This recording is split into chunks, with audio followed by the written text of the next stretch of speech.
First up is how to get discounted items from traders the easy way. By increasing a trader's attitude towards you, you can get a large discount on everything that they sell. And the quickest way to increase attitude is to donate gold. However, the amount of gold it takes to increase a trader's attitude is actually based on your level. So if you go to Withers and ask to change your class to bring your character to level 1, it will only take exactly 400 gold to increase a trader's attitude from neutral to max. To get even higher discounts, you can also increase your proficiency in persuasion. Good merchants to do this on are Damon, since he'll be around for a very long time, assuming you keep him alive. And I also like to do this on Auntie Ethel, since she sells elixirs of hill giant strength in the Grove. Just make sure not to go to her swamp or she won't be in the Grove anymore. And last, Dareth Bone Cloak. I love doing it on this merchant because they sell elixirs of bloodlust, hill giant fingers, which are used to create elixirs of hill giant strength, and warg fangs, which can be used to craft elixirs of bloodlust. So really an excellent merchant for powerful elixirs. And you can visit her up until you leave for Act 3, so she can be your source for all those elixirs at a discount. And if you like that tip, don't forget to smash that like button and subscribe for more Baldur's Gate 3 videos. Number 2 is how to steal everything from a trader. There's currently an arms race going on between Larian and the community trying to steal items from traders through bugs and Larian hotfixing it. As of December 21st, this still works, but we'll see for how long. To get the trader's entire inventory of items, sell a pouch or any other container to the trader in the trade tab, then switch to the barter tab, put all of their items in the pouch, then close the pouch, drag the pouch to a character that is not talking to the vendor, click the other character's portrait to switch to them, then double click the pouch and exit the shop. You will then see the pouch open up and you can click take all to have all the items put into your inventory completely free. Thank you to Migri19 for commenting this tip on my last secrets and tips video,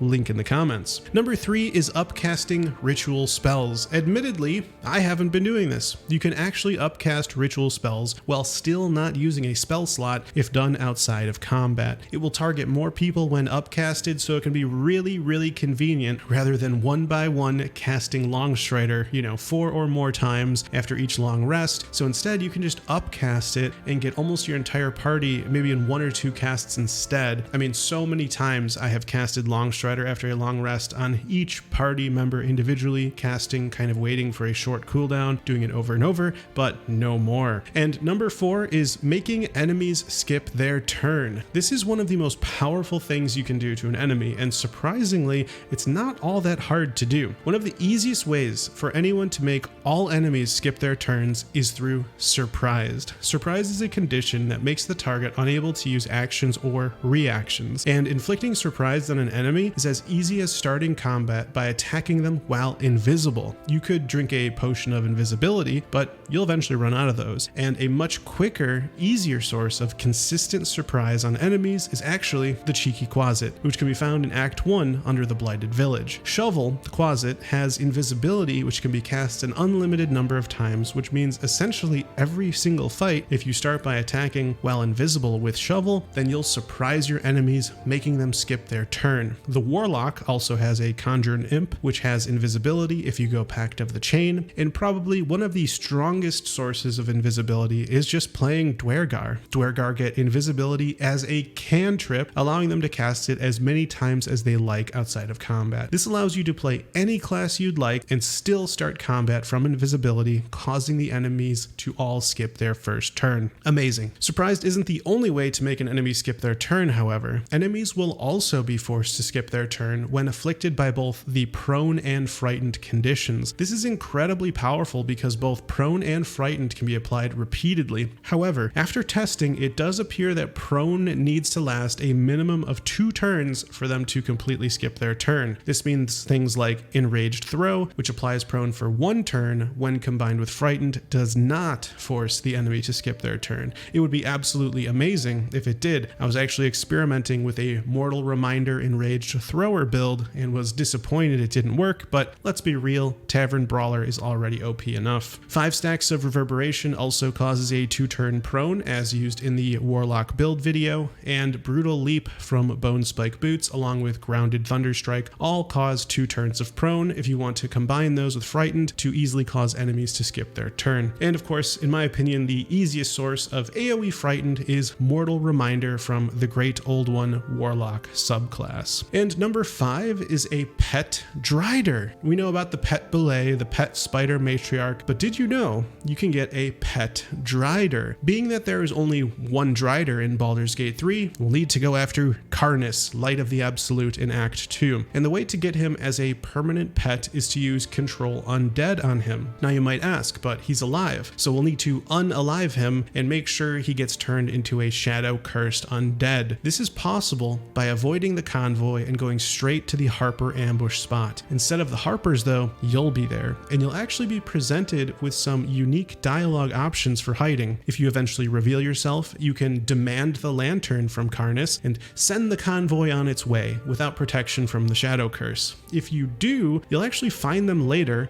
right outside Moonrise Towers, being shadow cursed undead. Now the hardest part about using Control Undead on Karnus is that your target needs to be lower level than you in order to cast Control Undead. Karnus is level 6, so you need to be level 7, which is actually somewhat hard at this point in the game, so you'll probably need to wait and fight a lot of enemies in Act 1 before you're actually ready to control the Drider. But once you're level 7, you have almost a 100% chance to succeed on your roll to use Control Undead on Karnus, and he's got quite the health pool, making him a formidable ally for Act 2. And number 6 is how to cast Fog for free an infinite number of times. Now without using any spell slots either. And this is possible thanks to a very easy to miss cloak called the Cloak of Cunning Broom. This cloak creates a smaller version of fog each time the wearer disengages. This is amazing because outside of combat, this allows you to make an infinite number of fogs, perfect for easy pickpocketing since you can keep making the fog bigger and bigger by using more and more disengages. This cloak can only be acquired by purchasing it from Mattis in the Last Light Inn of Act 2. But in order for Mattis to be there are several conditions that must be met, making this cloak really, really rare. First, you need to convince Roland to stay and help defend the Grove and not go to Baldur's Gate. Then, of course, you need to successfully save the Emerald Grove from the goblins in order for the tieflings to survive and make it to the Last Light Inn. Then, after you do both of those things, you'll actually need to find Mattis right near the entrance of Last Light Inn on the left. And of course, because Mattis sold completely useless things in Act 1, you might just look at him and be like, oh, not this kid again. But the Cloak of Cunning Broom is actually pretty valuable, so,